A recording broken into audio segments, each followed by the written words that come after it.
여러분, 지금 대한민국은 그 어느 때보다 죽음이 흔해진 시대를 지나고 있습니다. 통계청 자료를 보면 작년 한 해에만 하루 평균 1000명에 육박하는 분들이 유명을 달리했습니다. 연간으로 치면 15만 명을 훌쩍 넘는 그야말로 역대급 수치죠. 경제 논리로만 따지자면 죽음을 맞이하는 공간인 장례식장은 단군 일의 최대의 호황을 누려야 정상입니다.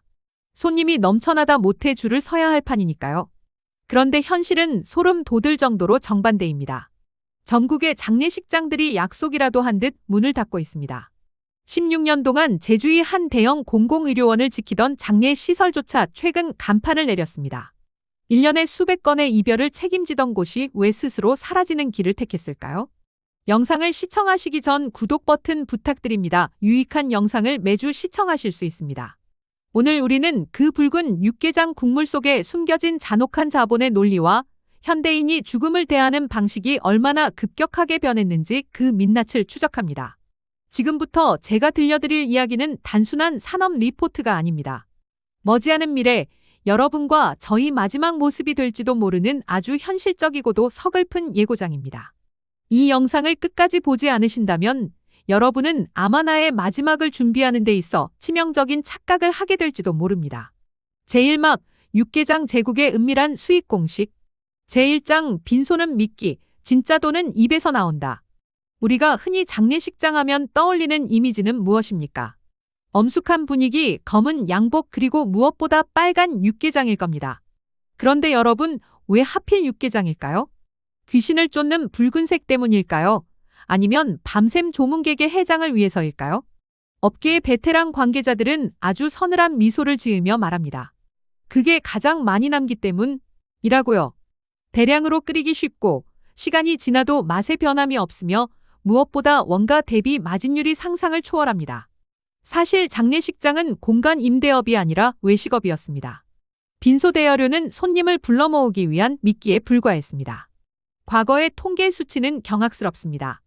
국내 유수의 대학병원 장례식장에서 판매하는 이익률이 무려 10%를 상회했습니다. 20만 원도 안 되는 원가의 수의를 유족들에게 100만 원 넘게 팔아치우고 3일 동안 쏟아져 들어오는 조문객들에게 1인당 3만 원에 육박하는 식사를 대접하게 했습니다. 평범한 3일장 한 번의 음식값으로만 500만 원 넘는 매출이 발생하던 시절 대학병원들은 앉은 자리에서 수십억 원의 순이익을 챙겼습니다. 대기업 음료 회사들이 장례식장 전용 브랜드를 따로 런칭할 정도로 이 시장은 거대한 먹거리 시장이었습니다. 하지만 이경고했던 육개장 제국에 금이 가기 시작했습니다. 사람들이 더 이상 모여서 먹지 않기 시작한 것이죠. 수익의 7할을 차지하던 음식 판매가 막히자 거대했던 장례 산업은 순식간에 모래성처럼 허물어지기 시작했습니다. 제2장 사라진 150명, 텅 빈 영정 앞에 침묵. 불과 10년 전만 해도 장례식장의 풍경은 북적임 그 자체였습니다. 고인의 인맥이 곧 유족의 위신이었고 3일 내내 빈소가 비어있는 것은 큰 신뢰로 여겨졌습니다. 평균 150명에서 200명 사이에 조문객이 다녀가는 것이 기본이었죠. 하지만 지금은 어떻습니까? 전염병 사태라는 거대한 파도가 지나간 자리에 남은 것은 텅 빈 빈소입니다. 방역 지침이 사라진 지 오래지만 사람들은 장례식장으로 돌아오지 않았습니다. 이제 조문객 50명을 넘기기도 힘든 것이 현실입니다. 가장 큰 이유는 우리 사회의 구조적 변화인 핵가족화와 개인주의입니다. 과거처럼 마을 전체가 슬픔을 나누던 공동체 문화는 박물관에서나 볼 수 있는 유물이 되었습니다. 여기에 스마트폰의 보급은 결정타를 날렸습니다. 이제 사람들은 굳이 왕복 몇 시간을 들여 먼 길을 가지 않습니다. 메신저의 조의금 송금 기능을 통해 터치 몇 번으로 애도를 대신합니다. 마음은 있지만 시간이 없다. 는 핑계 뒤에 숨어 우리는 직접 마주하는 이별의 불편함을 지워버렸습니다. 손님이 오지 않으니 육개장을 끓일 이유가 없고 육개장을 팔지 못하는 장례식장은 인건비조차 감당하지 못하는 애물단지로 전락했습니다. 죽음은 늘어나는데 그 죽음을 축제로 승화시키던 사람이 사라진 것입니다. 제2막 파괴된 전통 미니멀이라는 이름의 비극. 제3장 무빈소의 유혹, 예의와 실속 사이. 최근 장례업계에서 가장 뜨거운 키워드는 무빈소입니다. 말 그대로 빈소를 아예 차리지 않는 것입니다. 고인을 안치실에 잠시 모셨다가 조문객 없이 곧바로 화장장으로 향하는 방식이죠. 불과 몇 년 전까지만 해도 상상조차 할 수 없던 일입니다. 어떻게 부모님을 그렇게 보내드릴 수 있느냐? 는 비난이 쏟아졌겠지만 지금은 상황이 다릅니다. 한 상조 업체에 따르면 최근 의뢰 건수 10건 중 3건 이상이 이 무빈소 장례를 택한다고 합니다. 이유는 명확합니다. 압도적인 경제성입니다. 2천만 원에 육박하는 전통 장례 비용을 200만 원대로 줄일 수 있습니다. 갑작스러운 이별 앞에서 수천만 원의 빚을 지느니 차라리 가족끼리 조용히 작별 인사를 나누는 것이 합리적이라는 인식이 퍼지고 있는 것입니다. 하지만 단순히 돈 때문만은 아닙니다. 누가 올지도 모르는데 며칠씩 빈소를 지키는 게 고역이라는 유족들의 호소가 늘고 있습니다.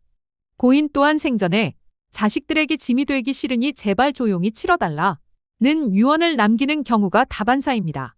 형식을 중시하던 유교적 관념이 실질적 추모라는 실용주의에 밀려나고 있는 셈입니다.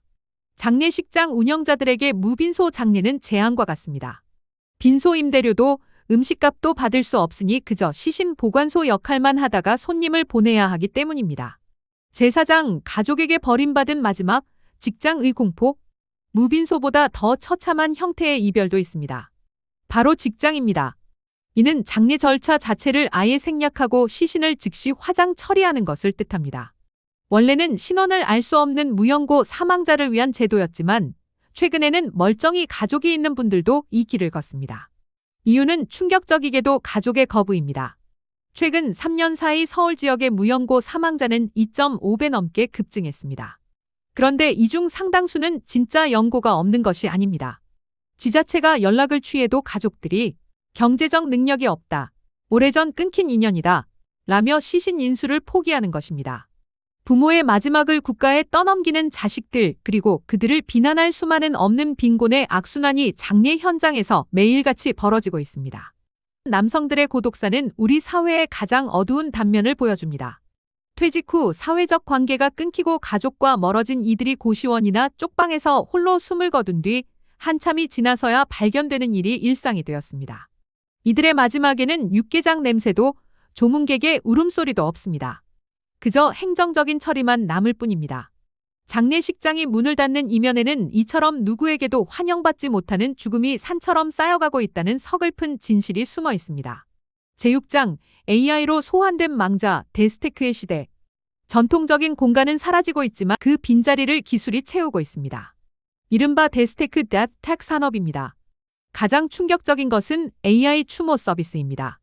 고인의 생전 사진 몇 장과 짧은 음성 데이터만 있으면 고인의 얼굴과 목소리를 완벽하게 복원해냅니다. 모니터 속의 아버지가 딸아 결혼 축하한다 라고 말하는 광경은 이제 더 이상 그 영화의 소재가 아닙니다. 이미 국내 대형 상조 업체들은 이런 AI 복원 서비스를 상품에 포함하기 시작했습니다. 현실의 빈소는 텅 비어있을지언정 가상 공간의 추모관은 고인의 영상과 사진으로 화려하게 장식됩니다. 직접 가지 못하는 조문객들은 온라인으로 헌화하고 메시지를 남깁니다. 죽음이 디지털화되면서 우리가 알던 장례식장이라는 물리적 공간의 의미는 급격히 퇴색하고 있습니다. 하지만 질문이 남습니다.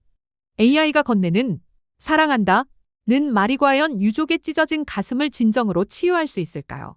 기술은 이별의 과정을 편리하게 만들었지만 동시에 우리가 마땅히 겪어야 할 충분한 슬픔의 시간을 빼앗고 있는 것은 아닐까요? 장례식장의 폐업은 단순한 건물의 사라짐이 아니라 인간이 인간을 보내는 가장 원초적인 위로의 방식이 멸종되고 있음을 의미합니다. 결말, 당신은 어떻게 기억되고 싶습니까? 제7장, 친환경 장례, 흙으로 돌아가는 법. 유골 처리 방식도 혁명적인 변화를 맞이하고 있습니다. 화장률 95% 시대. 하지만 화장이 배출하는 이산화탄소와 에너지 낭비에 대한 지적이 나오면서 해외에서는 수분해장이나 퇴비장이 뜨고 있습니다. 시신을 물로 분해하거나 8주 만에 흙으로 만들어 나무를 심는 방식입니다. 네덜란드에서는 버섯으로 만든 관이 등장해 한 달 반 만에 자연으로 돌아가는 장례가 화제가 되기도 했습니다. 우리나라 역시 최근 산분장이 합법화되었습니다. 화장한 유골을 산이나 바다에 뿌리는 것이 공식적으로 허용된 것이죠. 이제 비싼 돈을 들여 납골당의 고인을 가두는 대신 자연의 일부로 돌려보내는 것을 선호하는 사람이 10명 중 7명에 달합니다. 장례식장의 수익 모델이었던 봉안 시설 분양마저 이제는 불투명해진 것입니다. 결국 장례식장이 사라지는 진짜 이유는 명확합니다. 우리가 더 이상 과거의 방식으로 죽음을 기념하지 않기 때문입니다. 죽음은 흔해졌지만 그 죽음을 애도하는 품은 점점 인색해지고 있습니다.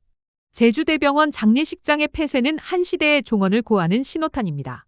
이제 장례는 거대한 공동체의 의식이 아니라 지극히 개인적이고 기술적인 절차로 바뀌고 있습니다. 제8장 끝나지 않은 이야기 상조의 덫. 오늘 우리는 장례식장이 왜 사라지는지 그리고 그 이면의 잔인한 현실을 살펴봤습니다. 하지만 여러분, 진짜 무서운 이야기는 이제부터입니다. 지금 500만 명 넘는 대한민국 국민이 가입해 있는 상조 서비스. 여러분은 그 회사가 안전하다고 믿으십니까? 장례식장이 망해가는 시대에 상조 회사들 역시 생존을 위해 위험한 줄타기를 하고 있습니다. 다음 영상에서는 10명 중 4명은 보상금의 절반도 못 받았다는 상조업계의 충격적인 비리와 여러분의 소중한 노후 자금을 지키는 법을 낱낱이 공개하겠습니다. 여러분의 장례는 어떤 모습이길 원하시나요? 육개장 냄새 나는 시끌벅적한 빈소인가요? 아니면 조용한 디지털 추모인가요? 댓글로 여러분의 생각을 공유해주세요. 이야기나무 뉴스는 아무도 말해주지 않는 산업의 민낯을 끝까지 추적합니다. 구독과 알림 설정을 통해 여러분의 마지막 권리를 지키는 정보를 놓치지 마십시오. 시청해주셔서 감사합니다.